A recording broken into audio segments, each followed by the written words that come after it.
Hey everyone, my name is Harris Eddie Hill, and today I'm going to take you through a really important process that I use with my clients. I'm the founder of the Centre for Childhood Trauma Healing. And there's a particular aspect of this that I think we all need, regardless of what we're facing or what our challenges are, and even what type of trauma we have. I think that this is a really important part of any kind of healing or recovery. And I'm really pleased to bring it to you today.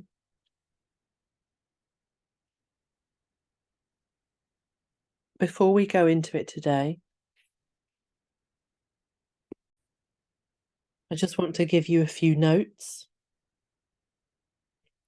And firstly, that as I take you through this process today, I want you to do a lot more noticing. I want you to notice what comes up, what feelings are there, what you sense, and just take it in. You don't have to do anything with this. And you can let it settle afterwards. This is a gentle process. Some people do find it quite emotional, and that's okay. But it's totally safe. This is just a little moment where we're just going to connect with the part of ourselves that we don't often. The other thing is that I'm aware that people think differently. So however you experience this process is perfectly okay. If you're not very visual, but you do more feeling or sensing, or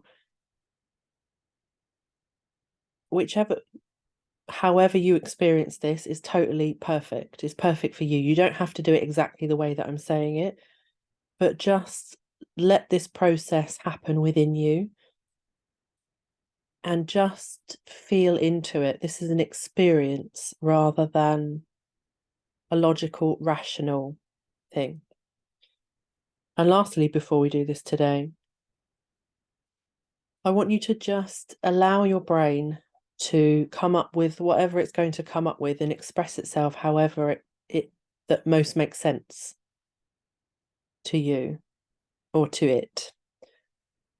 And whenever I do this work with clients, it's really interesting to see what comes up and the images that they might have, particular memories. It might be like a favorite food that they forgot that they liked. This should be a really lovely time for you to connect with yourself. And even if you're a very rational or logical person, I just want to remind you that human beings, first and foremost, are emotional, and that when we tend to this side of ourselves and we become more practiced at it, we actually become better with our emotions, better at emotional regulation, better at seeing the whole picture, and actually better at being rational.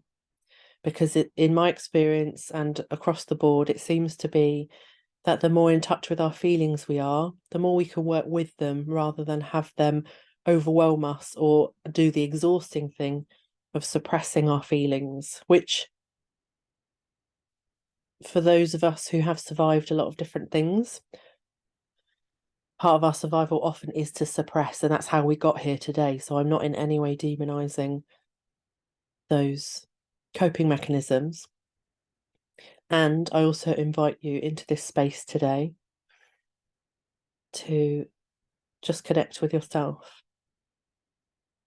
With that being said, I'm going to get ready now and take you into this meditation or visualization, however you like to think of it. I want you to get somewhere comfortable. People always tell me when I do a meditation or visualization that I mustn't lie down, but it's my preferred state and I don't fall asleep. So I want you to get comfortable, whether that's sat up or lying down. I would recommend that you do it with your eyes closed. So please don't be operating a car or any heavy machinery. Somewhere quiet where you're not going to be disturbed. If you need to put your phone on silent, shut the door, turn the TV off or the radio or whatever it is that you're doing, I really recommend that you do that. And just to allow some space here. especially if you've not done inner work like this before. You may need that space.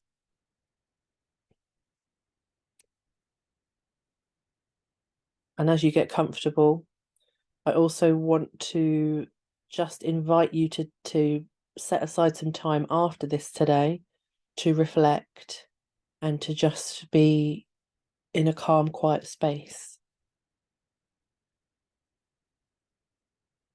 So don't rush through this. If you're going to have a better time in an hour, to take a little bit more time, then do that.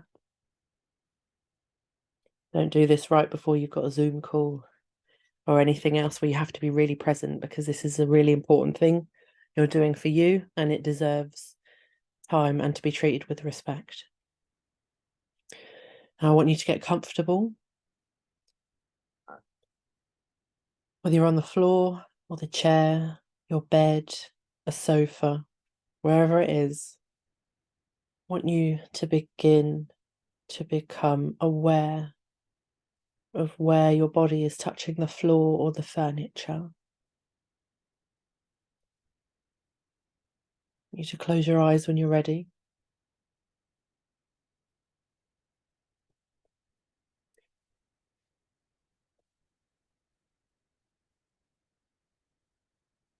Begin to take some relieving breaths.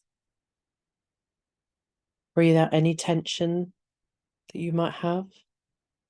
Just briefly scan over your body and notice where you might be holding any tension.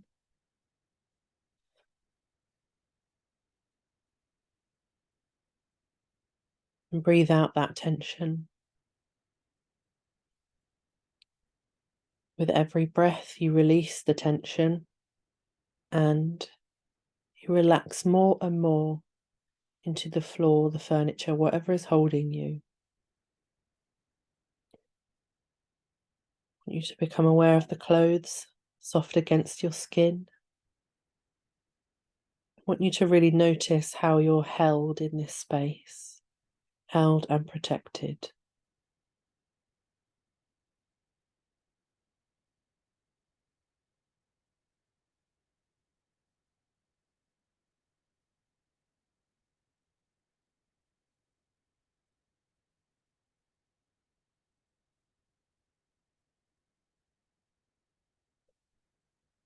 Once you feel really nice and calm,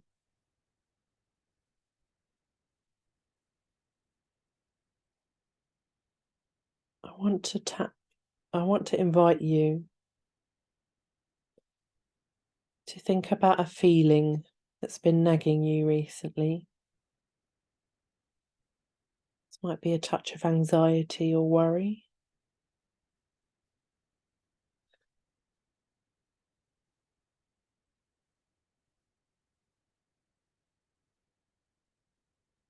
Might be a little bit of anger. Anything that's been eating at you. Or just tapping you on the shoulder, maybe. Trying to get your attention.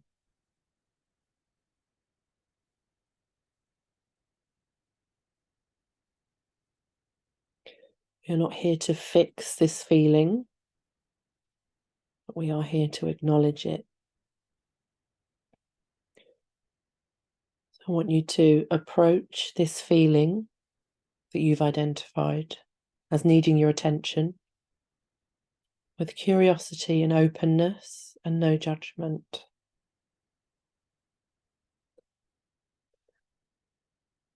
As you call forward with compassion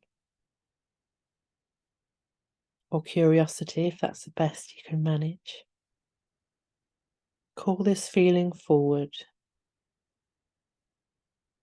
in your mind's eye.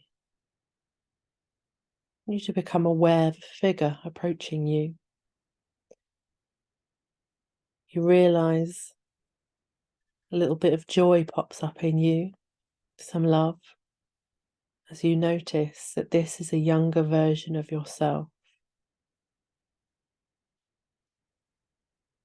I want you to notice, how old do you think they are? This younger version of you.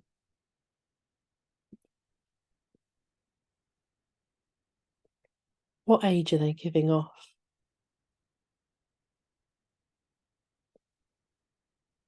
As they get closer to you, I want the two of you to greet each other, however feels most natural.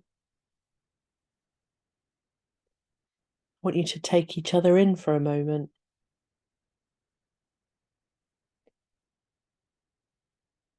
Notice all the feelings you have about your younger self.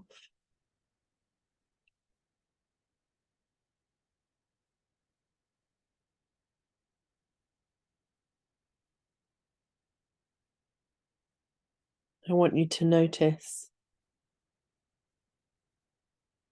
the face of your younger self looking back at you.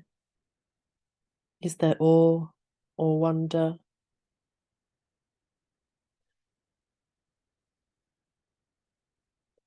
What does it look like they're feeling when they look at you?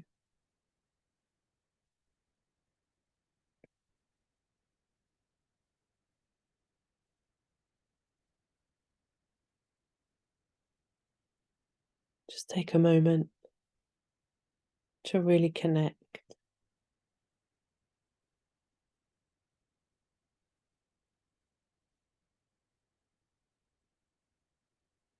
You want to hold each other's hands whilst you look at each other, that's okay. Or you can just stand apart and look at each other.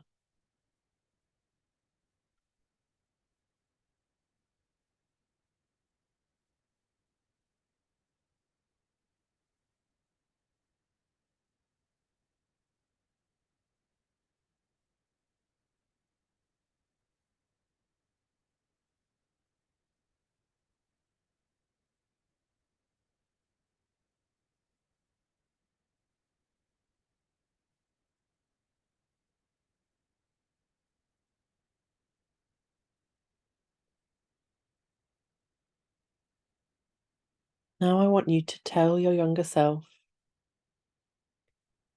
I'm here to take these feelings, take the burden from you.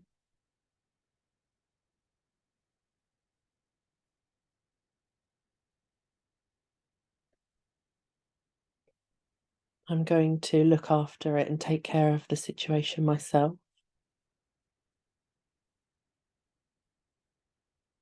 And either a feeling of that issue passing from them to you, or they can physically hand you something. If they physically hand you something, is there a symbol? This feeling that they're wanting to tell you about, wanting to connect you with? Is it represented by an object?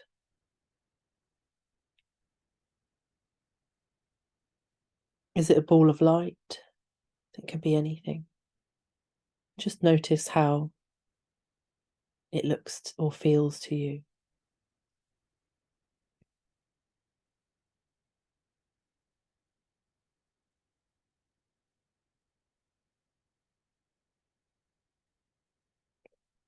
In these last moments, I want you to invite your younger self to say anything that needs to be said, or for any requests to be made of you. You do not have to answer, just listen.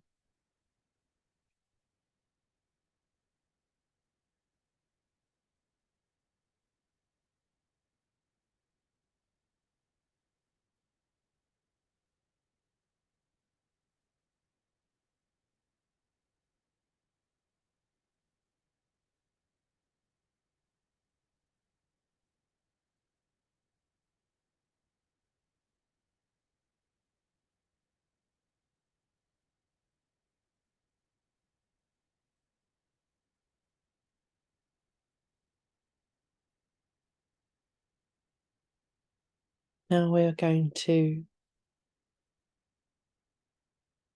say goodbye for now to our younger self. Thank them for bringing this issue to your attention, for keeping it safe.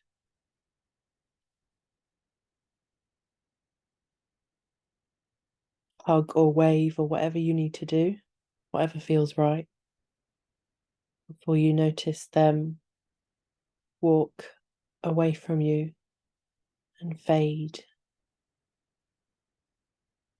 Know that you can come back to see this part of you at any time and that they are always with you anyway.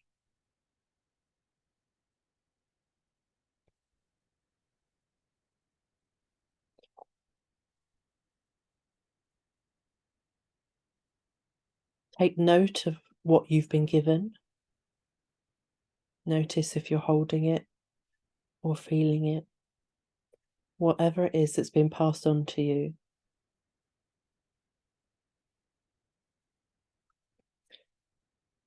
Just notice it. There's no judgment here. Now I want you to hold it safely within your hands or within your chest if that's where it is. You don't need to put it in there if it's not there already.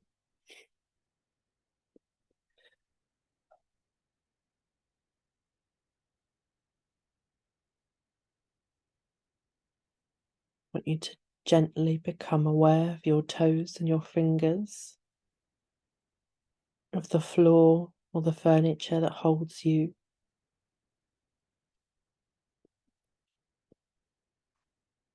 Clothes soft against your skin.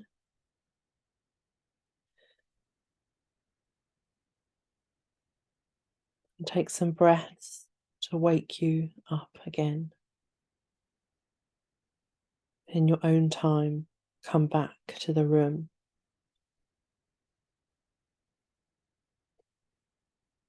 You can write down anything that you feel is important from today.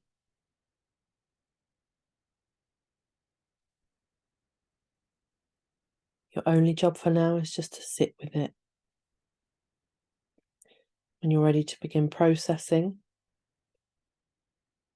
come along to the next part, which is the journal prompt.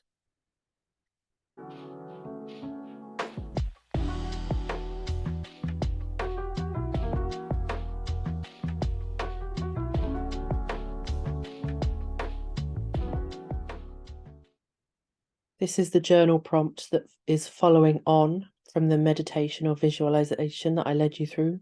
If you haven't done that part, go back, otherwise this part won't make sense. So in our meditation visualization, you got to meet a younger part of you. And they handed over an emotion, a feeling, an issue that they want you to take care of. And you, as the adult, are now in possession of that. Today's journal is going to be giving voice to that. It can be difficult sometimes to hold space for our own emotions, especially if they've been plaguing us a bit too hard, if they've been quite difficult to weather. And it's completely normal to feel that way. And it's okay if you still feel that way now.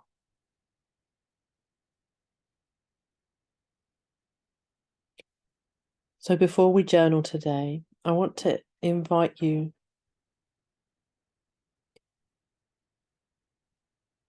to look at those feelings a different way. I had a patient once, when I invited her to do this exercise, her eyes nearly popped out of her head. The idea for her that she would befriend or even hear anything that her anxiety had to say was infuriating to her. And it's totally okay if you feel that way.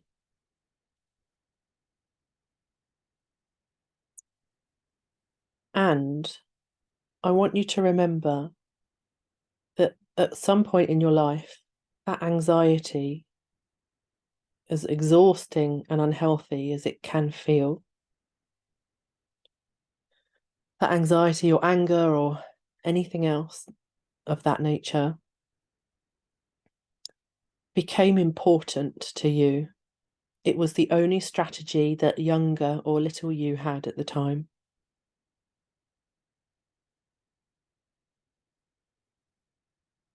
And I just want you to remember that as a younger version of you, and your only or most effective coping strategy at that time was to overthink, to be overly aware of your environment, to give up and stop trying. Any of these things. Anger might have kept you safe, if that's a big one for you. Really interestingly, I always thought of myself as someone who was detached from anger.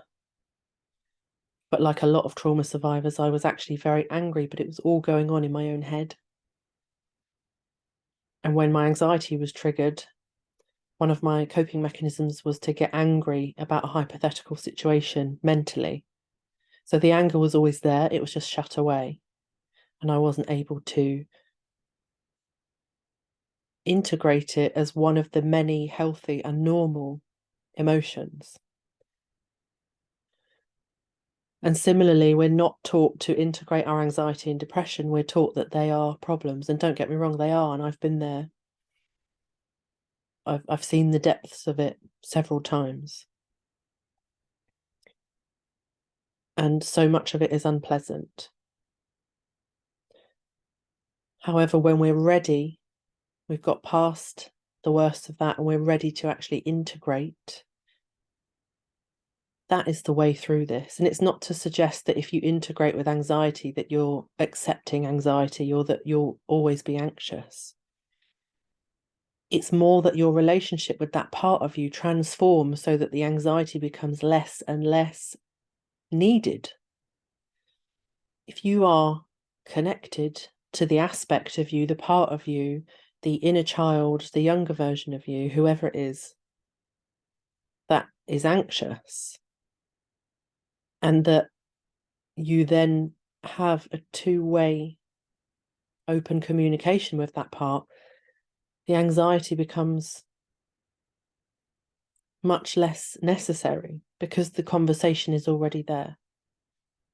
This is not the only approach that we need to cure us of chronic anxiety or depression or any other things that we're dealing with here today. But it is a big, big part of it. So if you're not resistant to it, or even if you are, I invite you to start journaling and giving voice to that part, that emotion, to give it a voice, to tell you what it is that it needs from you.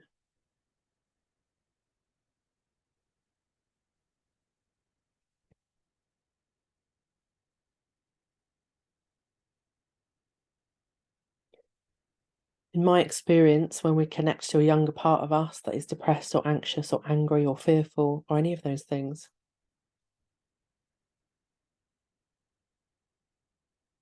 what we end up coming out with is often very sacred. And there's often a huge, usually, in fact, every time so far that I've done this with everyone, there's always great wisdom to be received.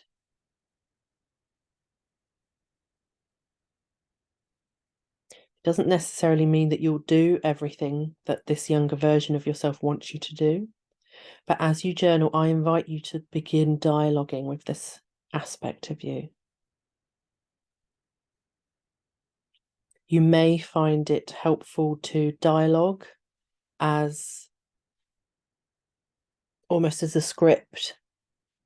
So you might write me and then what you want to say and then the emotion. So anxiety, depression, fear, whoever's talking. And actually start intuitively giving voice to that part.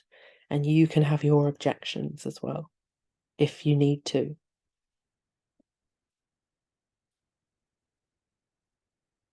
What you might find, and what I actually want you to look for, are the legitimate reasons that that aspect of you used the methods they have to get your attention. So, for example, I had a big bout of anxiety this year. And when I gave it voice, it said, "I'm scared for our health." I was so annoyed at this anxiety because, being a professional in trauma and mental health,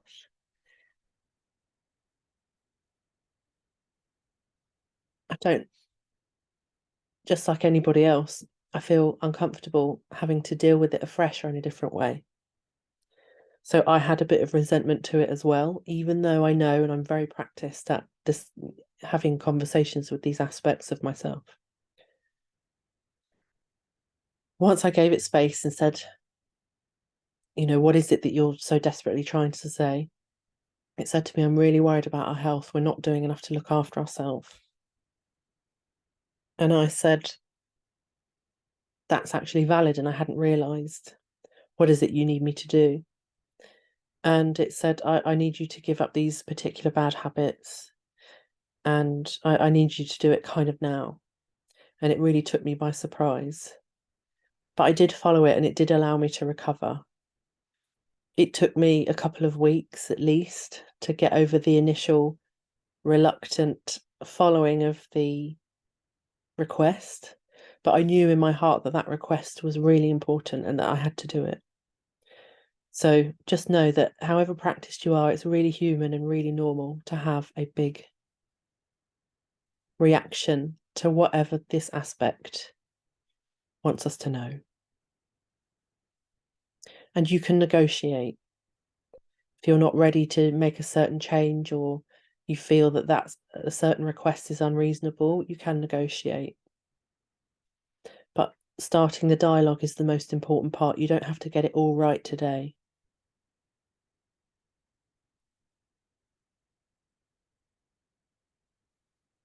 But I invite you to play with this moving forward and to begin to really understand these different aspects of you that have probably been shut down or not listened to because you didn't necessarily have the tools before. Just notice, just gather this information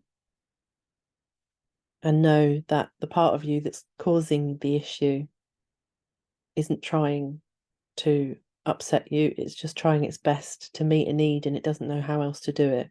And this is how we're going to begin to change that narrative. So keep going, keep this dialogue going today for as long as you can.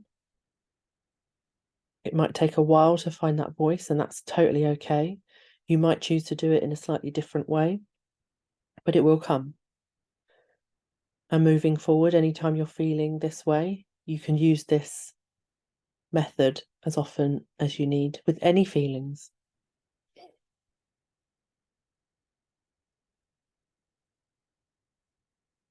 I want to, as I finish today, I want to just acknowledge what an amazing thing you're doing for yourself.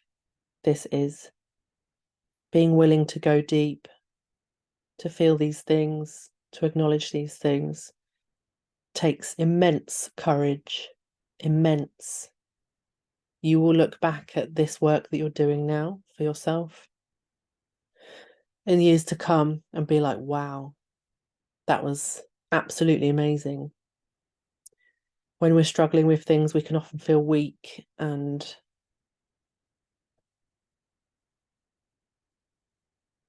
that our struggle means that we're not handling things very well. But I hope that in the time to come, you'll look back and realise what immense courage this work took, and that there are other people out there who couldn't do this, who couldn't face the difficult feelings and all those other things.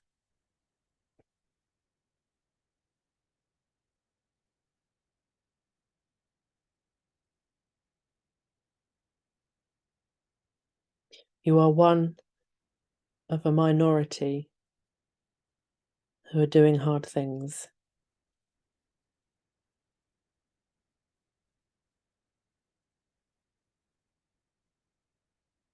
and it will have incredible and positive outcomes, not just for you, but for all the people you come into contact with in the future. Happy journaling.